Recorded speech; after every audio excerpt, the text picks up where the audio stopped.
Hello everyone, स्वागत है आप सबका आज के वीडियो में। मल्टीबैगर दिवाली पिक्स 2023 का ये जो है पार्ट 7 होने वाला है। पार्ट 1 से लेकर के पार्ट 6 तक सारे पार्ट्स अपलोड हो चुके हैं। इस प्लेलिस्ट पे आपको देखने मिल जाएगा।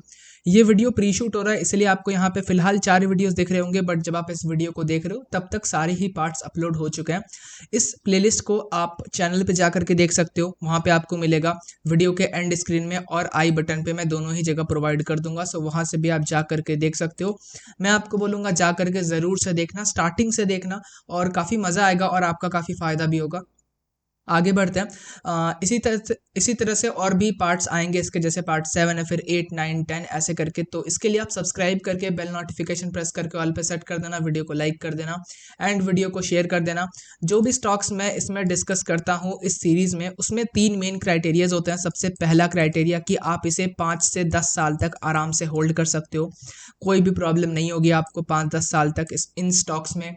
दूसरा क्राइटेरिया, आप बाय एंड फॉरगेट कर सकते हो, मतलब आप खरीद के भूल जाओ, कोई भी दिक्कत नहीं है, आपको रोज रोज इसको ट्रैक करने की कोई ज़रूरत नहीं पड़ेगी।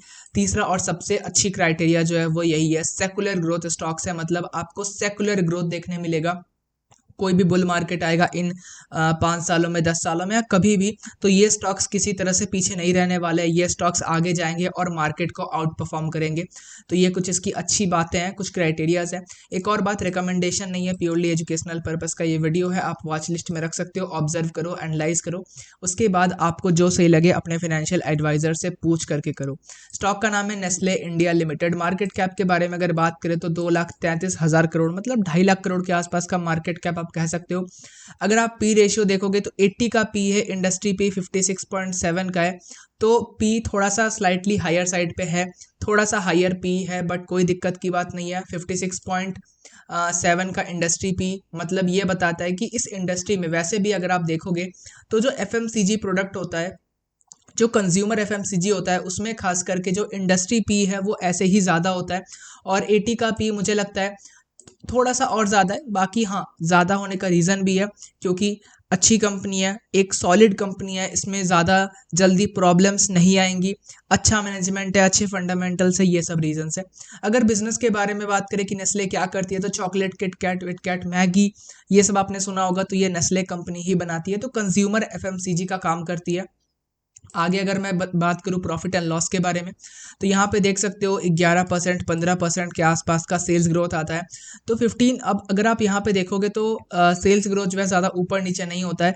11%, 5 साल का भी 11% है, 3 साल का भी 11% है, टीटीएम का 15% है। मतलब कंपनी का टारगेट होता है कि हम कंसिस्टेंट रहे। कंपनी को ऐसा नहीं है कि मुझे बहुत ज़्यादा सेल्स ग्रोथ चाहिए।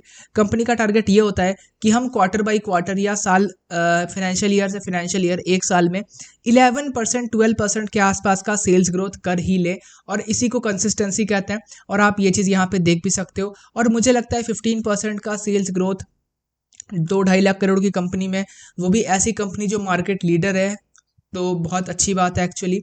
अगर आप प्रॉफिट ग्रोथ देखोगे तो यहाँ पे 5 साल का 14% है, डिसेंट है। 3 साल का 7% है, थोड़ा कम है। टीटीएम का 25% है, 25% का profit growth is also good, सही प्रॉफिट ग्रोथ है।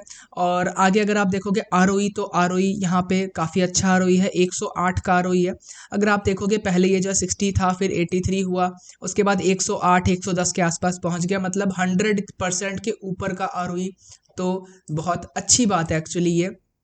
बैलेंस शीट के ऊपर चलेंगे, हाँ एक चीज़ और, ईपीएस ग्रोथ आप देख सकते हो यहाँ पे जो है 99, 110, 115, 122, 58 हो गया। यहाँ पे थोड़ा सा प्रॉफिट श्रिंक हो गए थे और थोड़ा प्रॉब्लम आया था। उसके बाद अगर आप देखोगे तो यहाँ पे 103, 127, 166, 204, 215, 219, 247, 308, यहाँ पे लगातार जो है ये इंक्रीज होता जा रहा है। कभी इसमें जो है वॉलेटिलिटी आपको ज़्यादा ऐसे वॉलेटिलिटी नहीं देखने मिलेगा, एक तरफा ये ऊपर ही जा रहा है ईपीएस ग्रोथ। तो यही फ़ायदा होता है जब आप इस तरह की कंपनीज को लेते हो कि आपको इसमें वॉलेटिलिटी ज़्यादा नहीं देखने मिलती है। आगे बात करें बैलेंस शीट के ऊपर, तो लगभग 2700 करोड़ के रिजर्व्स है। बोरिंग्स 288 करोड़ का बोरिंग है, जिसमें कि आप देखो लीज लाइबिलिटीज़ 250 करोड़ के हैं, 30 करोड़ का लॉन्ग टर्म बोरिंग और सिर्फ 3 करोड़ का शॉर्ट टर्म बोरिंग है। तो आप इसे जीरो डेट कंपनी भी कह सकते हो, मतलब 2700 करोड़ के रिजर्व्स और लगभग 30-31 करोड़ का बोरिंग टोटल, कोई दिक्कत की बात नहीं है, मतलब कहीं से कहीं तक प्रॉब्लम नज़र ही नहीं आ रहा है बोरिंग में। अगर CWIP देखोगे तो बहुत अच्छी खासी CWIP कंपनी करती है, 250, 350, 500 करोड़ के आसपास।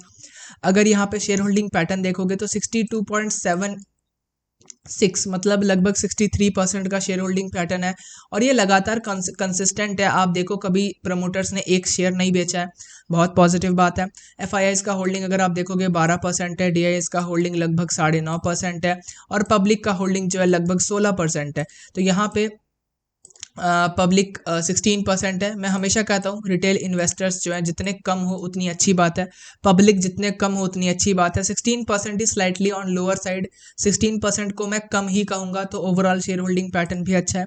बाकी ग्रोथ के बारे में मैंने बात कर लिया, प्रॉफिट्स के बारे में, EPS के बारे में, ROE के बारे में, सब कुछ के बारे में बातचीत हो चुकी है।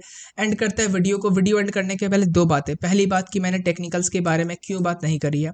सिंपल, मैंने पहले भी सारे वीडियोस में मैंने इस चीज़ को मेंशन किया है कि अगर आपको लॉन्ग टर्म व्यू, अगर आपका व्यू लॉन्ग टर्म है, अगर आपको लॉन्ग टर्म के लिए कोई स्टॉक रखना है तो उसमें fundamental and business is very important, very very important. Technicals का कोई काम नहीं है वहाँ पे। इसी के वाइस वर्सा, इसी के ऑपोजिट, अगर आपका शॉर्ट टर्म व्यू है तो आपको टेक्निकल्स ही देखना है, फंडामेंटल्स और बिजनेस का शॉर्ट टर्म में कोई काम नहीं है। ये चीज़ हो गई। एंड ऑब्वियसली हम लॉन्ग टर्म के बारे में बात कर रहे हैं, तो इसी वजह से मैंने जो है डिस्कस नहीं किया है टेक्निकल्स को।